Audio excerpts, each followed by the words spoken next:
There are 180 public companies in the world now with Bitcoin on their balance sheet. That's according to BitcoinTreasuries.net. Strategy is the largest, the most prominent of these so-called Bitcoin strategies. Really sort of coined the concept. The company was one of a number of industry leaders in D.C. last week as well, pushing for the strategic Bitcoin reserve bill. So joining us now is Michael Saylor, Strategy's executive chairman. Michael, it's great to speak with you. Yeah, thanks for having me, Morgan. Okay, there's a lot to get to, but first I do want to start with the fact that there are reports that you were in Washington last week meeting with policymakers about this strategic Bitcoin reserve bill. How are you advising lawmakers right now, and why is the case there to create a strategic reserve? Well, I think Bitcoin's good for the nation, and the country would benefit. We did buy something like 78% of the entire United States for about $40 million over the past 100 years or so. So I think the United States ought to own a large part of cyberspace, and Bitcoin is the next frontier. What does it do to prices, especially as they've been chopping sideways, even coming off a little bit recently? You know, I think the real story in Bitcoin right now is corporate adoption.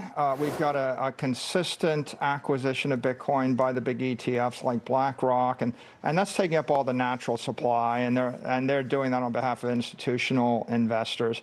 But these 180 companies that are capitalizing on Bitcoin are buying even more than the natural supply being created by the miners, and they're putting upward pressure on the price. And I think that as we work through the resistance of late and some macro headwinds, we'll actually see Bitcoin start to move up smartly again toward the end of the year.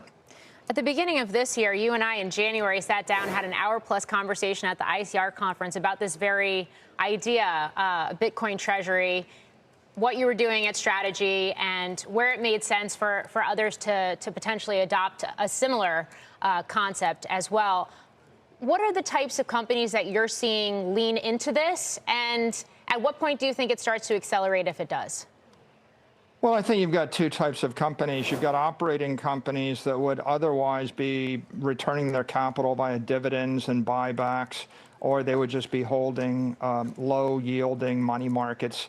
And they're choosing Bitcoin as a Treasury reserve asset, so that actually improves their capital structure. It strengthens those companies. There's a lot of those. And then there's a second sort of company, the true Treasury companies. They're capitalizing on Bitcoin. Bitcoin is digital gold. The world ran on gold-backed credit for 300 years. The world's going to run on digital gold-backed credit for the next 300 years. So Treasury companies, in essence, are holding digital capital and creating digital credit instruments on top of that digital capital. And there's, of course, a huge demand for equity and credit instruments in traditional capital markets. And Bitcoin is emerging as the ideal form of digital capital to back those instruments. Yeah, and I want to dig into that a little deeper here, Michael. But first, I mean, gold's having a huge run right now, too. It's at $3,800 an ounce. It's basically trading at record after record this year. But Bitcoin hasn't sort of moved lockstep. So how to think about that analogy in this environment? JP Morgan said gold is money, everything else is credit. This morning I said Bitcoin is money, everything else is credit. The success of gold is indicative of the demand of mainstream investors to have a bearer instrument that's a long-term store of value, that's not a currency derivative and doesn't have counterparty risk to a corporation. Gold fits that bill. Bitcoin fits that bill even better, and it's sort of got the digital upside. You know, you can't teleport gold, and you can't program gold to vibrate at 1,000,000 times a second on a computer. So Bitcoin is the technology version of gold. It's digital gold. It's going to be, in my opinion, 10x bigger than gold, but they're the same idea. How do you compare that to Ethereum, which investors seem to be very hot on, and we're starting to see Ether treasuries built out, holding companies built out as well, like Bitmine. And then you've got stablecoins as well, which seem to be surging. Just a few minutes ago, headlines that Tether is seeking between $15 billion and $20 billion in exchange for a roughly 3% stake through a private placement, for example. You know, Bitcoin has emerged as digital gold. There's consensus. What do you want to do with gold? You want to issue credit. You issue credit against the underlying capital asset. It's going to be the primary monetary crypto. Ethereum, Solana, the other tokens, they're emerging as sources of digital finance. Their use cases is networks to circulate and tokenize stablecoins, tokenize currencies, tokenize securities, tokenize real-world assets, and implement DeFi. And so the future of those networks is going to be determined by technology, by regulation, by competition, and of course by the execution of those management teams. How should investors think about navigating an investment in strategy specifically, which I know you've described as a levered bet on Bitcoin, versus the other BTC-backed fixed income instruments that you've launched in recent months? Yeah. The credit instruments we're offering, like Stretch, are meant to compete with short-term money market funds or other sorts of fixed income instruments. So if you're a fixed income investor and you believe in Bitcoin and you're interested in something that has higher yield or perhaps longer duration, then you would look at one of our credit instruments. If, on the other hand, if you're a Bitcoin maximalist and you actually want more Bitcoin, then our equity is actually got credit amplification in it. So the equity is amplified Bitcoin. So people that want more volatility, more upside than Bitcoin will go for the equity. People that are interested in having the volatility and the risk stripped away will look at the credit. Okay. How do you ensure you're not over your skis with any of these instruments if Bitcoin plunges again?